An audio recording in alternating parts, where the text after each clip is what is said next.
है कि नहीं? अगर आप एक दो संकट आने पे ही आपका भरोसा भगवान से हट गया, मतलब आप भगवान से प्यार करते ही नहीं थे, आपको स्वार्थ था। तो जब बहुत कठिनाइयां आती है ना, तो भगवान ये परीक्षा ले रहे हैं कि मुझ पे भरोसा करता है कि नहीं। और अधिकतर व्यक्ति उसी वक्त हार मानते हैं, उसी वक्त साथ छोड़ते हैं भगवान का, जबकि उस वक्त तो और जोर से हाथ पकड़ने की जरूरत है। लेकिन अगर उस वक्त आपने भगवान का साथ नहीं छोड़ा, फिर भगवान आपका साथ कभी नहीं छोड़ते। तो ये अच्छे में है, बुरे में भी है। बुरे में भी भगवान तुरंत से दंड नहीं देते, आपको समझाते हैं तुम गलत जा रहे हो, गलत कर रहे हो। छोटी छोटी हरकतों से, छोटी छोटी परिस्थितियों से समझाने की कोशिश करते हैं कि तुम गलत। लेकिन व्यक्ति समझता नहीं, वो तो आंख पर पट्टी बांध के रखा है। वो कहते हैं ना, विनाश काले विपरीत बुद्धि। विनाश जब निकट आता है ना, तो व्यक्ति उल्टी सोच सोचने लगता है। तो भगवान बताने की बहुत कोशिश करते हैं, तो इसलिए जल्दी से दंड भगवान देते नहीं। लेकिन जब व्यक्ति नहीं मानता, तो दोनों तरफा है कि भगवान कहे कि ऐसे तो मैं किसी को पकड़ता नहीं, लेकिन अगर पकड़ लूं तो मैं उसे छोड़ता नहीं।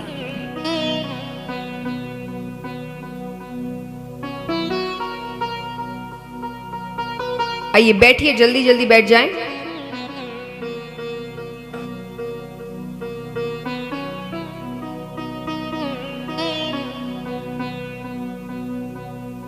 तो अब यहां पर वो विशाल राक्षसी का शरीर जब जमीन पर गिरता है, तो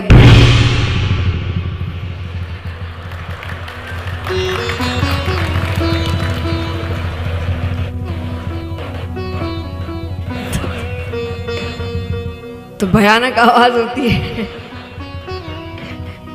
अब वो आवाज ब्रजवासियों तक जाती है, तो सब भागते हुए वन की ओर आ रहे हैं कि क्या हुआ, ऐसा क्या हुआ, किस चीज की आवाज थी। आइए आगे बढ़ने बोलिए, पर इशारे से बोलिए। कार्यकर्ताओं से निवेदन है,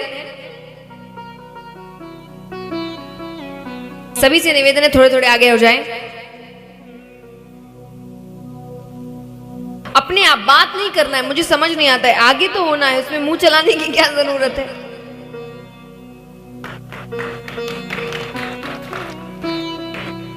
तभी तेज आवाज होती है तो सब वन की ओर भागते हैं।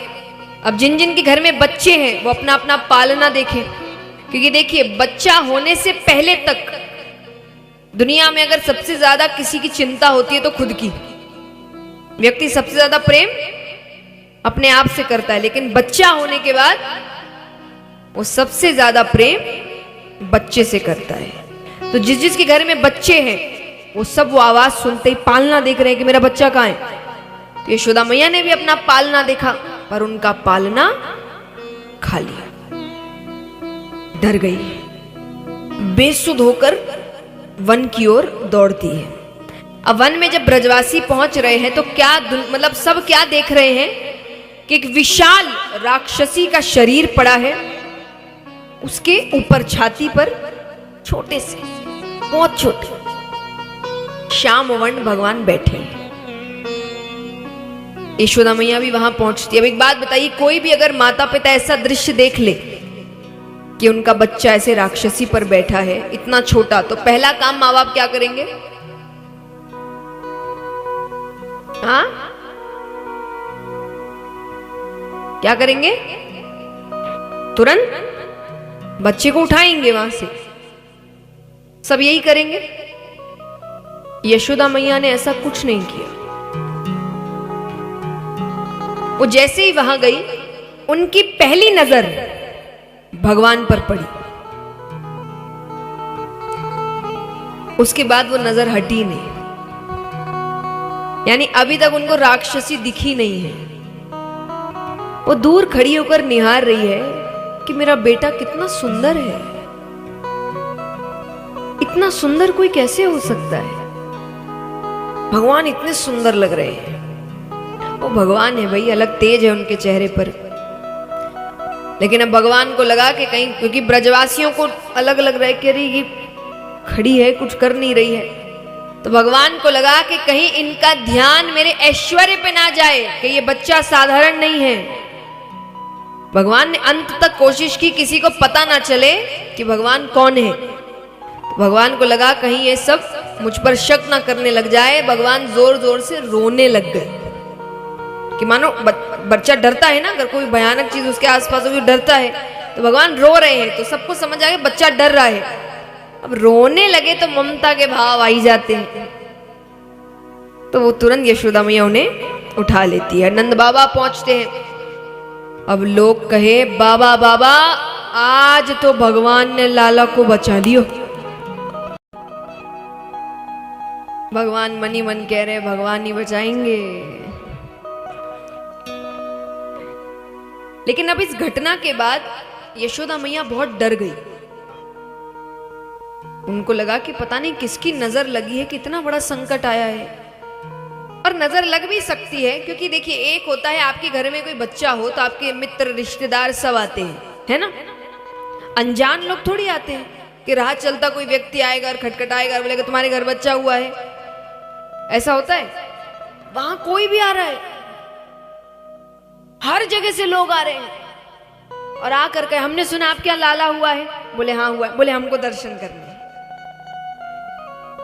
यानी इतना प्रेम बढ़ गया था भगवान के लिए। यशोदा मैया को लग रहा है कि जरूर इसको नजर लगी है। तो यशोदा मैया ने एक ऐलान किया कि आज से लाला के दर्शन बंद, अब वो किसी को नहीं दिखाएंगे। उनका ऐलान करना हुआ, महादेव जी का गोकुल पहुंचना हुआ। वो साधु का रूप बनाकर आ रहे हैं। साधु का तो क्या ही रूप बनाया है, देखिए सिर्फ कपड़े बदले हैं, गले में सर्प अभी भी है, भस्म अभी भी लगा है, और आकर कह रहे हैं कि हमने सुना है आपके यहाँ लाला हुआ है। बोले हुआ है, बोले हमें दर्शन करने हैं। बोले आपने देर कर दी, दर्शन तो हो गए बंद, अब आना कुछ समय बाद। अरे भोले बाबा कहे हम पहाड़ों से आए हैं, हमारे लिए बार बार आना मुमकिन नहीं है, हमें बस एक बार दर्शन करा दीजिए। यशोदा मैया क्या कहती है, आइए। देखिए ऐसे भजन हिंदी में ही है पर कुछ शब्द मारवाड़ी के हैं, मैं समझा दूंगी। अब आपको इतनी कुछ सिखाने की कोशिश कर रहे हैं, थोड़ी मारवाड़ी भी सिखाकर जाते हैं।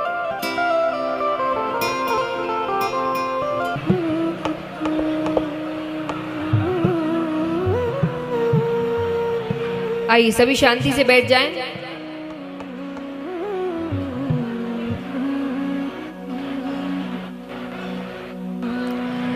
तो यहां पर भगवान छोटी छोटी लीलाएं कर रहे हैं। शांति शांति, महिलाओं से निवेदन है शांति।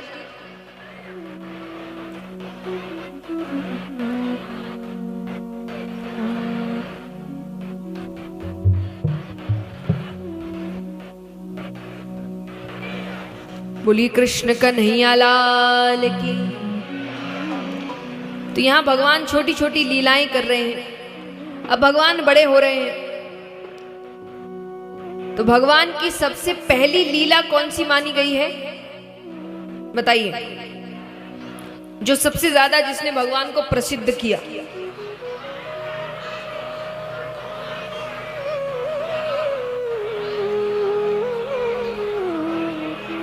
क्या बच्चों को सिखाओगे?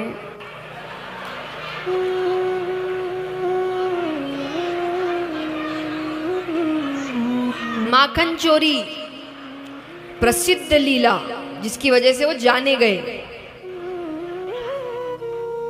वो वृंदावन में है। हाय राम, अभी गोकुल तो देख ले।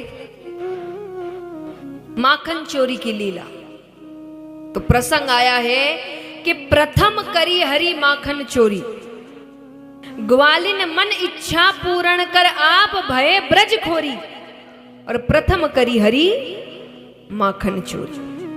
देखिए भगवान की लीलाएं कोई ना कोई सीख रखती है। भगवान ने कोई भी काम बिना किसी कारण के नहीं किया। माखन चोरी की भी जो लीला है, कोई वो चोरी की लीला नहीं है, वरना एक बात बताइए, पूरे ब्रज में सबसे ज्यादा माखन किसके पास था, किस घर में था? नंद बाबा के घर में। उनको माखन चुराने की क्या जरूरत है? ये तो वही बात हो गई कि जो शहर का सबसे अमीर है